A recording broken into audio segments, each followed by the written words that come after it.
Early morning fog hung over the bay, dampening the heavy-headed sea oats on the dunes. No birds cried. Milky dull green waves broke and spread with no more noise than water makes slopping in a bucket. The lighthouse was set back from the beach, on a gentle rise sketchily covered with scrub palmetto and clumps of coarse grass. Its top was lost in whiteness. Standing at the base of the skeletal metal tower was a man wearing a lightweight windbreaker in a red lumberjack plaid. The man had been standing there a long time, leaning back on one of the structure's supports, bending a knee to rest first one foot and then the other against it.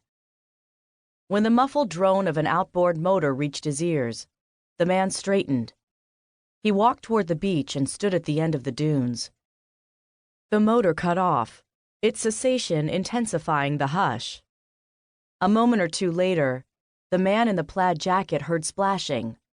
A figure in a hooded black wetsuit came in view, pulling a blue boat with a ragged canvas top through the shallows.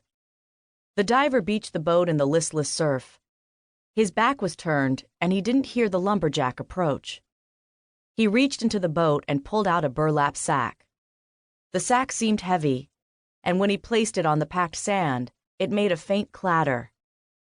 The diver flexed his shoulders and turned to see the lumberjack a few yards away. He stood still on bare feet as the lumberjack came closer. The two looked at one another, the diver's clenching toes dug in the sand.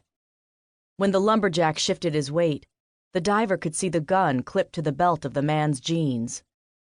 "Reckon I better have a look in the sack," the lumberjack said. He stepped forward. The diver bent sideways, as if going for the sack, but at the last minute he pulled a paddle out of the boat and swung it at the lumberjack with all his strength. The broad part of the paddle caught the lumberjack in the face and knocked him backward, down on the sand. The lumberjack shook his head and blood spurted from his nose. When he tried to sit up, the diver smashed the paddle on the back of his neck. The lumberjack pushed himself sideways into the softly spreading waves. He lurched to his hands and knees, his head hanging, a string of mucus and blood dripping into the water. The diver hit him once again, and as he listed forward, the diver dropped the paddle and pushed the lumberjack's head down into the swirling water and mushy sand. When the lumberjack had stopped struggling, the diver sat back on his haunches. His body was heaving.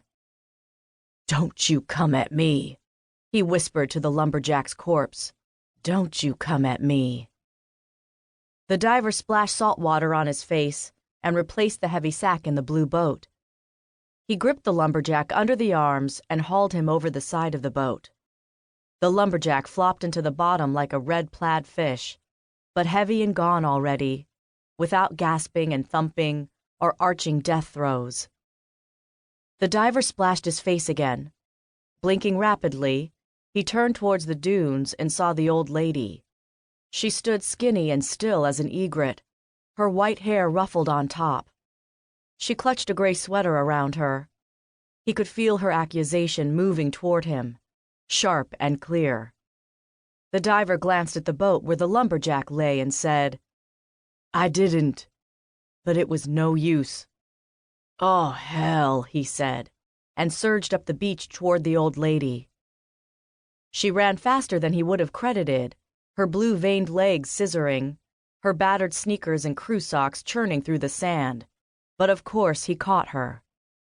He clasped her shoulders and shook hard, her head jerking back and forth, but still she glared at him, a look so unyielding he got carried away and clipped her a good one with his fist.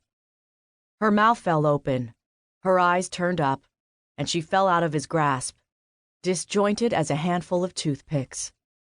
He hadn't had more than 2 seconds to contemplate her sprawled there among wiregrass and dollar weeds, when from down the beach he heard a child's voice, thin and piercing, singing, "He's got the whole world in his hands. He's got the whole wide world."